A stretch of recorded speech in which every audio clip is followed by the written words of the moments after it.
Hi guys, so in this video, our topic will be business combination. So if you notice, we have some business logos here. So just a quick facts before we proceed to the discussion. So first, we have Jollibee and Mang Inasal. I think you already know that Mang Inasal is a wholly owned subsidiary of Jollibee. And of course, we also know that Instagram is also owned by Facebook. And then, dati yung mga movies ng Disney is medyo hindi gaano kaganda yung mga quality.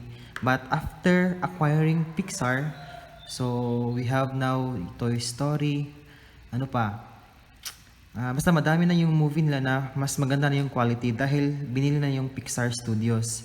And then last, if you still remember, YouTube, noon may account tayo sa YouTube, then may account din tayo sa Google separately. But now, ang account natin is isa na lang. So, yung account natin sa Google, automatic, may account na din tayo sa YouTube. That's because Google acquired YouTube. So these are just results of business combinations. So in this topic, we will discuss the concept of business combination, its types, its method, and how does business combination takes effect. So as defined by IFRS 3, so IFRS 3 will be our standard that will guide us in discussing this topic. So define ng IFRS 3 ang business combination as a transaction or event in which an acquirer obtains control of one or more businesses. So take note, it is a transaction or event in which an acquirer obtains control of one or more businesses.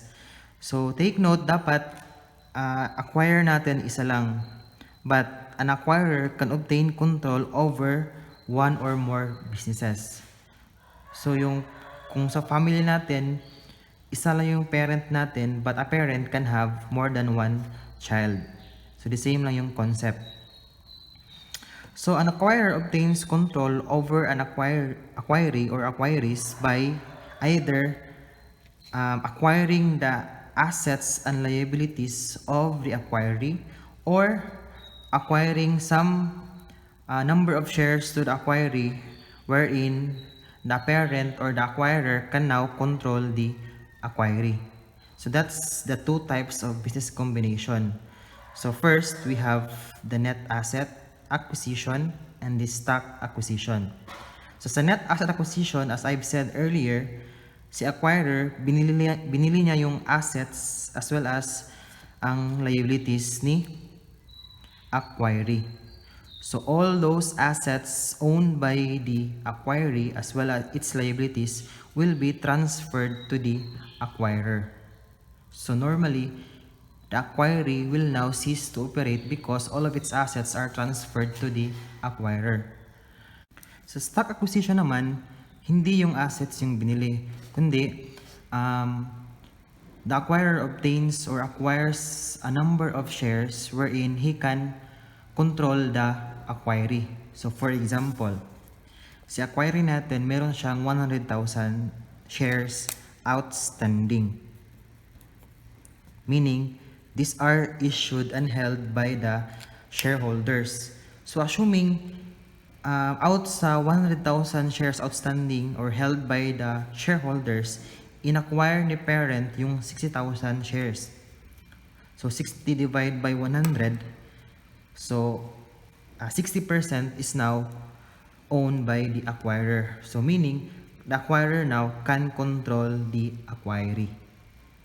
But take note, in a stock acquisition, the acquirer and the acquiree continues to operate. Unlike sa net asset na the other company ceases to operate or stops to operate. Sa acquirer, sa stock acquisition, continue pa rin yung operation nila. So actually, sa stock acquisition, ang acquirer is the parent and the acquiree is the subsidiary. So since continue lang silang nag-operate at a particular period, so required si parent na i-consolidate yung operations nila because in substance, they are considered as one entity. But I will be having another or separate video for stock acquisition. So in this video, we will deal more on net asset acquisition. So again, there are two types of business combination. The net asset, so binili yung assets and liabilities, and the stock acquisition. So yung stocks yung binili. So sa net asset acquisition natin, mayroon tayong dalawang types, statutory merger and statutory consolidation. So sa statutory merger, so mas mag-gets natin based on this equation. So A plus B equals A or B, meaning either of them will cease to operate. So isa lang yung matitira. So yung example nito will be, if you remember, Grab and Uber. So we're in Grab acquired Uber, then Uber now stops to operate. So Grab na lang yung nag-ooperate dito sa Philippines. While statutory consolidation, A plus B is equal to C. So the books of A and B are closed, and then they open another or a new entity called C. So we have also three types of structures of business combination. We have horizontal integration, vertical integration, and conglomerate combination. So a horizontal integration is one that involves companies within the same industry that have been previously competitors. So same type of industry than previously competitors. So most common example nito will be banks, di ba? So maraming banks ngayon nga nag-merge. Number 2 will be vertical integration. Takes places between two companies involved in the same industry. So same industry pa rin, pero at different levels. So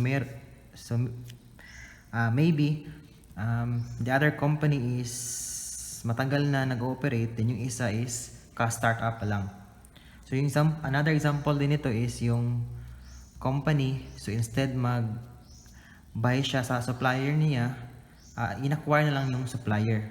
So he owns now the supplier. So yun yung example ng vertical integration.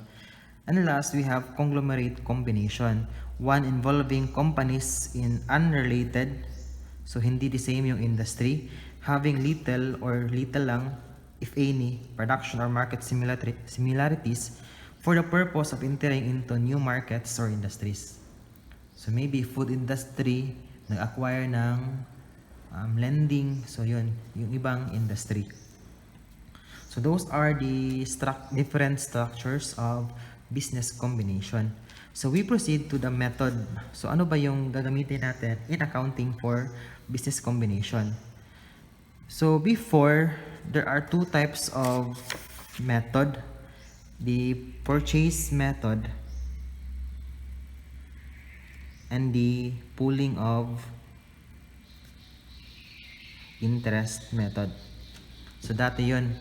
But now, in 2004 version, 2008 version of the IFRS 3, so isa na lang. Yung purchase method dati, this is now called acquisition method. So it's used for all business combinations. So under this method, all assets and liabilities of the acquired company are usually recorded at fair value. So sa purchase or acquisition method, so yung mga assets at liabilities ni acquiree are recorded at fair value. While sa pooling of interest method, yung mga assets na na-acquire from the acquiree are recorded at book value. Kaya sa bagong version ng IFRS 3, so this method is eliminated. So only the purchase or acquisition method is now followed. So we proceed to the steps in applying the acquisition method. So IFRS 3 delineates 5 steps in accounting for business combination. So first, identification of the acquirer. Dapat ma-identify natin kung sino ang acquirer, of course. Number 2, we should determine the acquisition date. Third, determine the consideration given or the price paid by the acquirer. So magkano yung binayad niya sa acquiree para mabili niya si acquiree. Fourth, recognition and measurement of identifiable assets acquired, the liabilities assumed, and any non-controlling interest or formerly called as minority interest in the acquiree. So just a short overview what is non-controlling interest or minority interest. So simply, yun yung natirang ownership na hindi nabili ng acquirer. So for example, sa example ko kanina, 60% is now owned by the acquirer. So yung remaining na 40% na hindi na-acquire ni acquirer will be called as the non-controlling interest or the NCI. Because the controlling interest is the acquirer. So the remaining are the non-controlling interest. So yun. So this NCI is applicable for stock acquisition.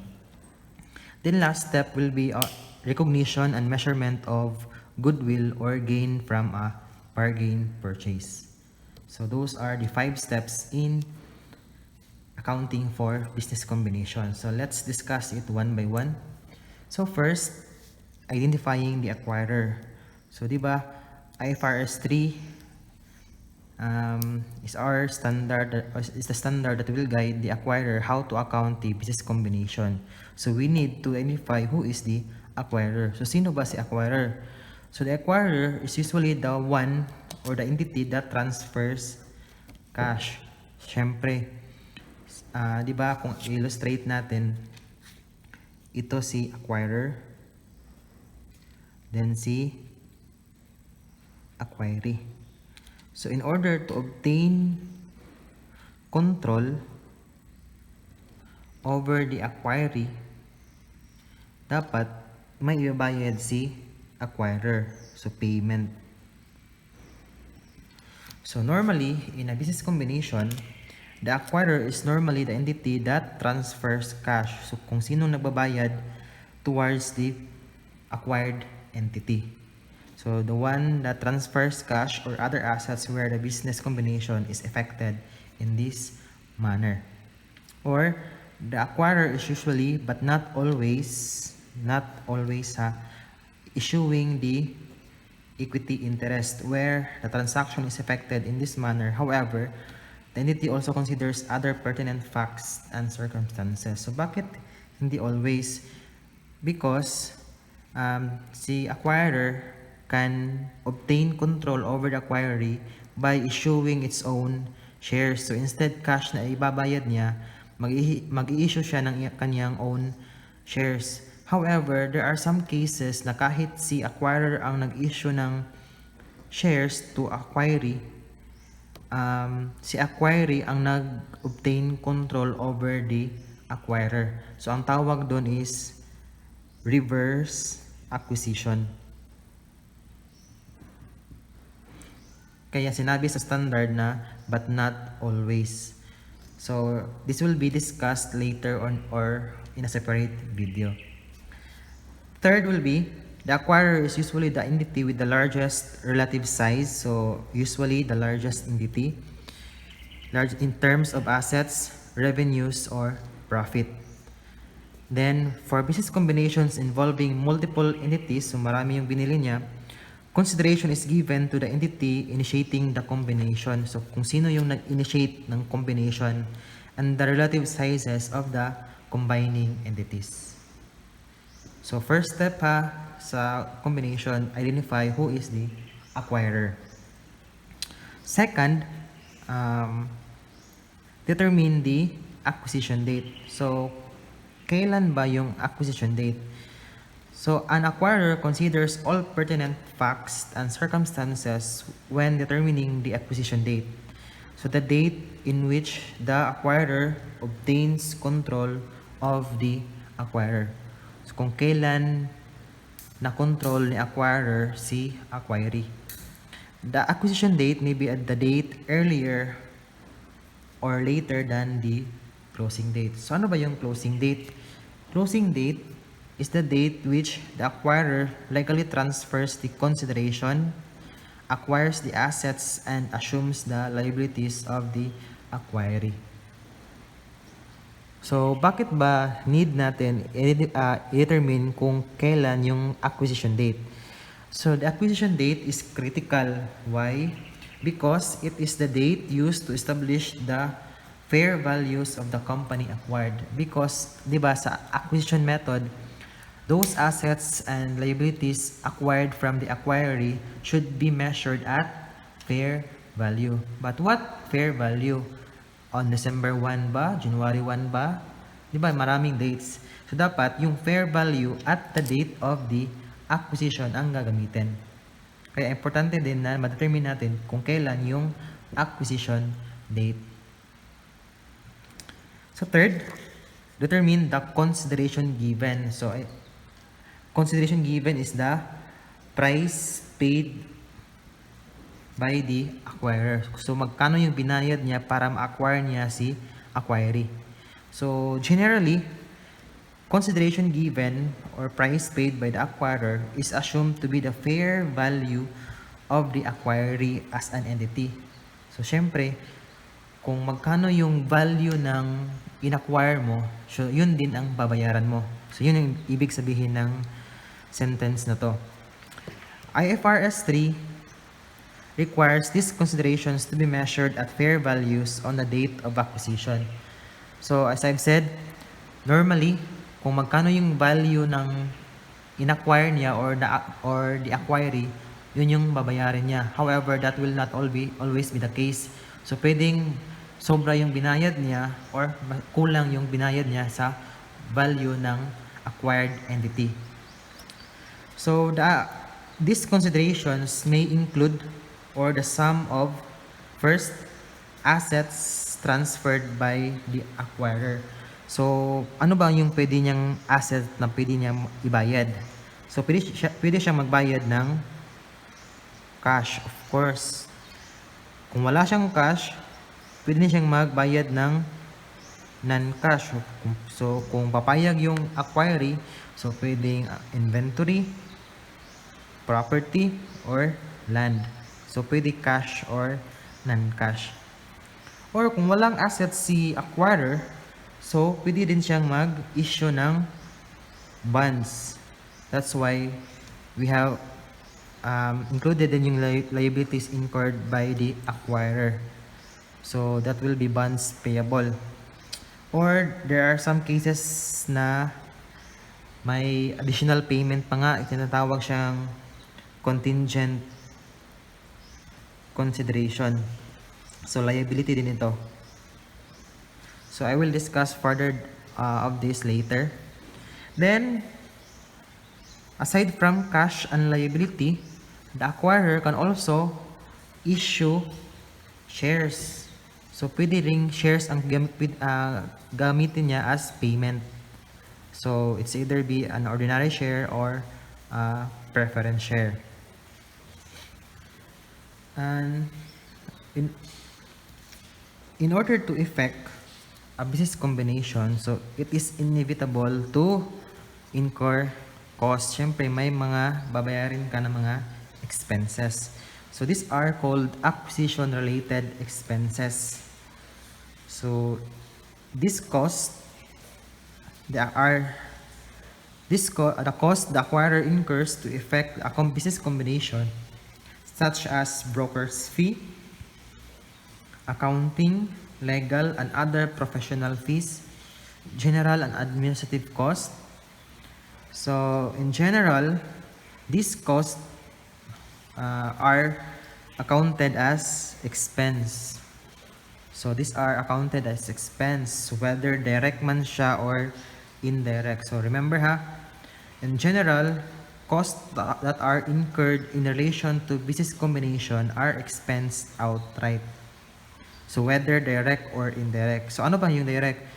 So, direct yung directly related sa business combination like this, broker's fee, accounting, legal, and other professional fees. Yung indirect, ito yung mga general and administrative costs. So, hindi direct sa business combination, but can be allocated to that transaction. So, but whether direct or indirect, they are expensed outright. But since I've said in general, so there's always an exception. So, stock issuance costs are debited to share premium. So, what are these stock issuance costs? So, stock issuance cost or cost in issuing stocks. Do you follow? So, di ba, as I've said earlier, the acquirer can issue shares as payment.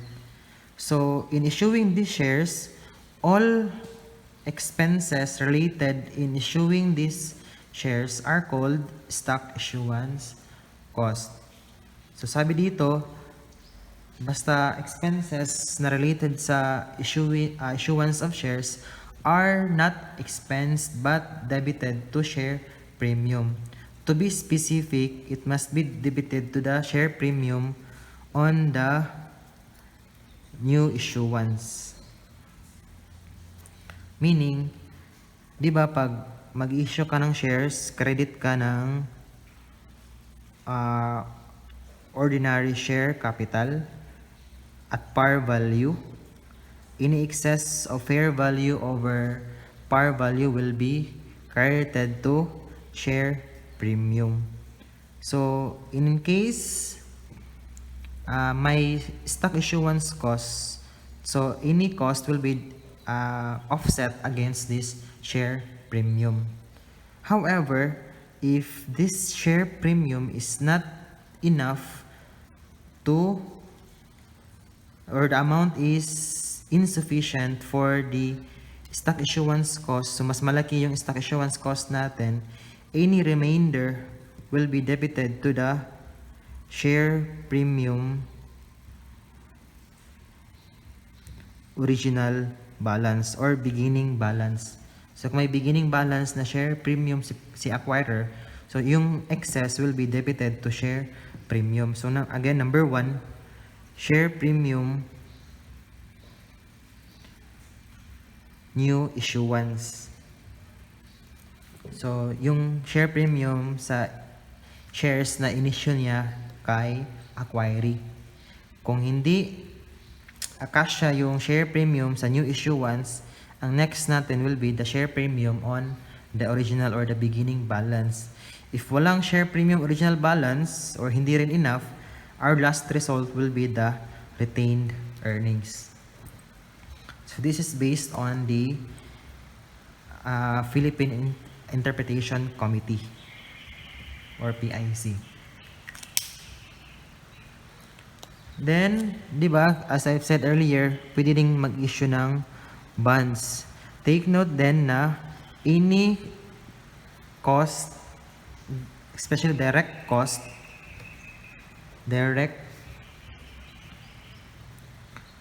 related in issuing the bonds, expense ba or hindi? Of course, if you remember the topic in bonds payable or bond investment in bonds, direct cost in relation to bonds are capitalized and that will be amortized later. So these are not expense.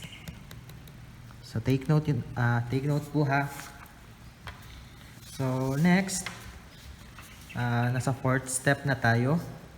So I hope you are still okay. The 4th step will be recognition and measurement of the identifiable assets acquired, liabilities assumed, and any non-controlling interest in the acquiree. So based on IFRS 3 recognition principle, identifiable assets acquired, liabilities assumed, and non-controlling interest in the acquiree are recognized separately from goodwill. Measurement principle. So these assets and liabilities assumed in the business combination should be measured at, so yun yung sinabi kanina, fair value at the date of acquisition or acquisition date fair values. So yun lang yung sa 4th step. But take note, sinabi dito na non-identifiable assets. So those non-identifiable assets will not be recognized, hindi kasali. Ang common example nito is the goodwill of acquiree. So kung may existing goodwill si acquiree, it is excluded. So hindi kasali yung goodwill ni acquiree sa i-recognize natin sa business combination. Dapat yung identifiable assets lang can be identified. So it can be tangible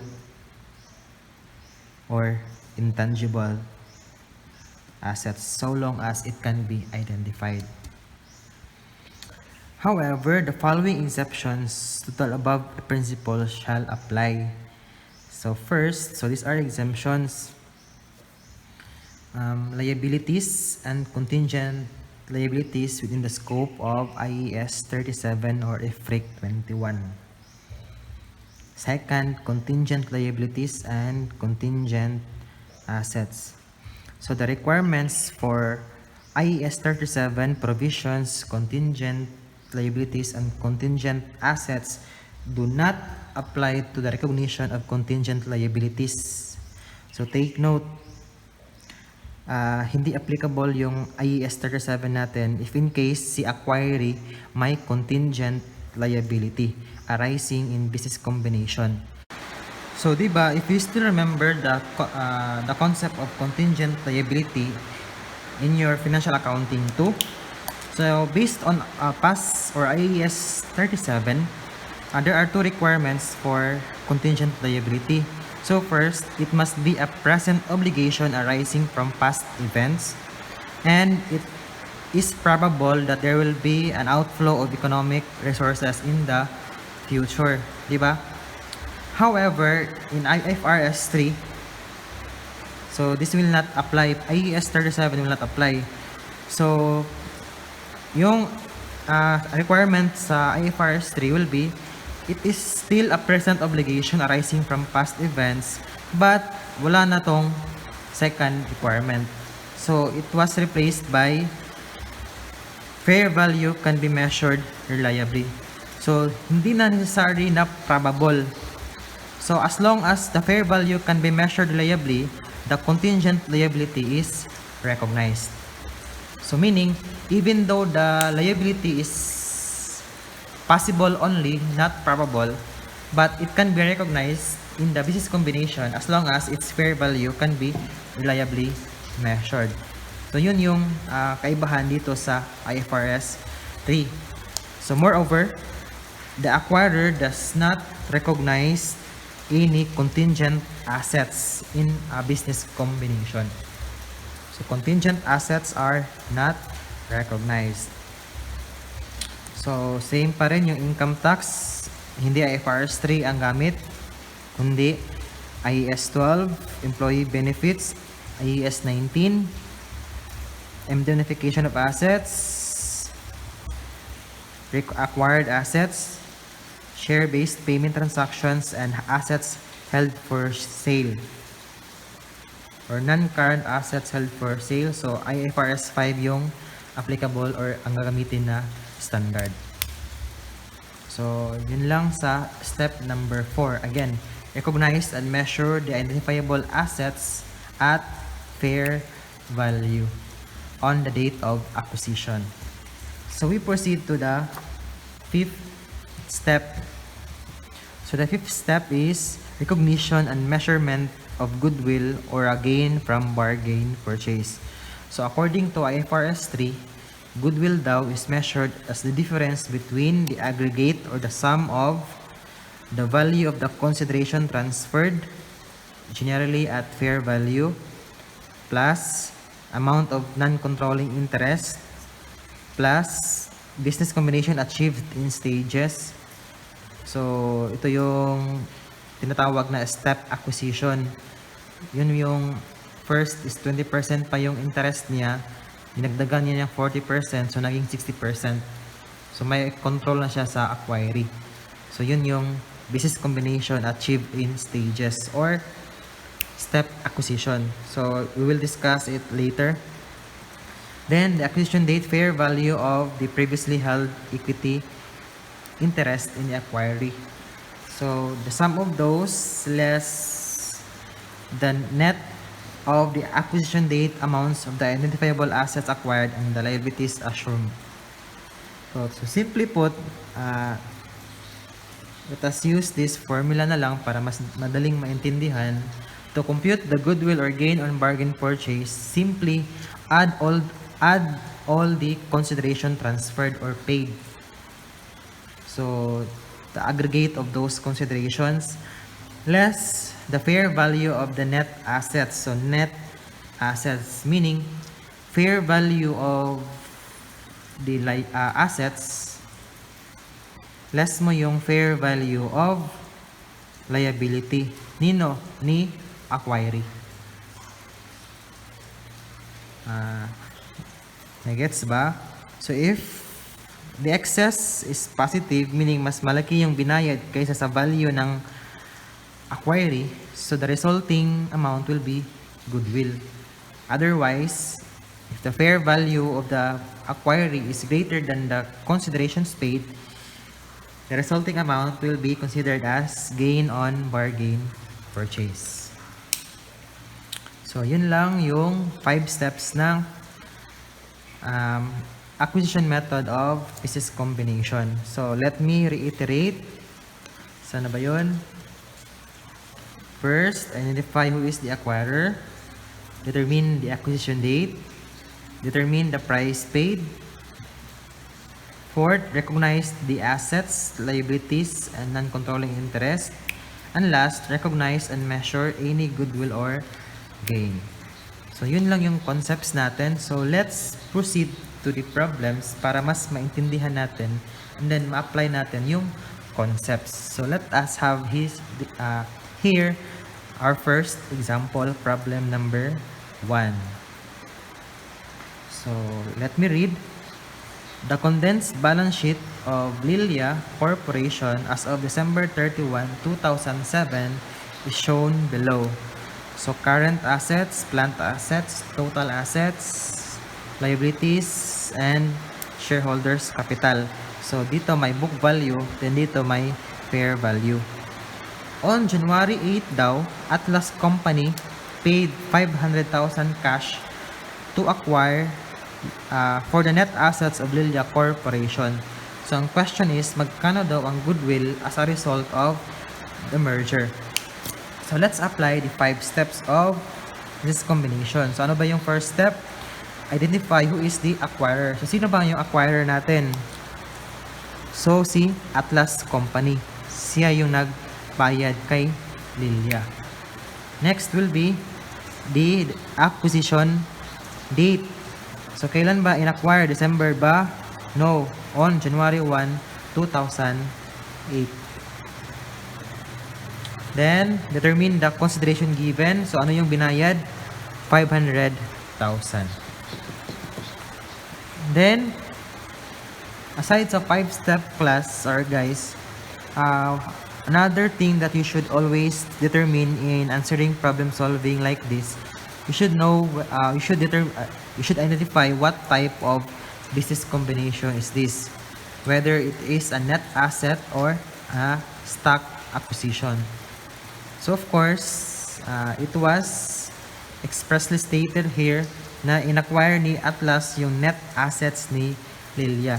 Meaning, these assets of Lilia will be transferred to Atlas by paying 500,000. Do you still follow? Fourth step will be the recognize the assets and liabilities of the acquiree at fair value. Then last, recognize and measure goodwill, which is our requirement later or here. So using the formula, considerations paid minus fair value. So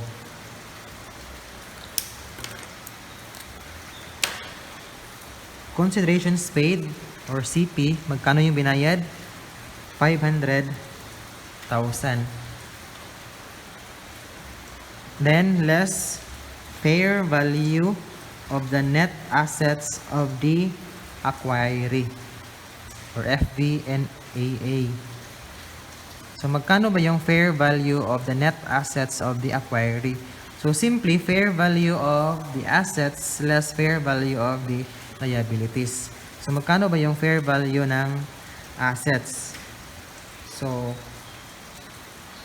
225 plus 400, that would be 625 less fair value of the liabilities. Magkano ba ang liabilities ni acquiree or ni Lilia? So ito 150.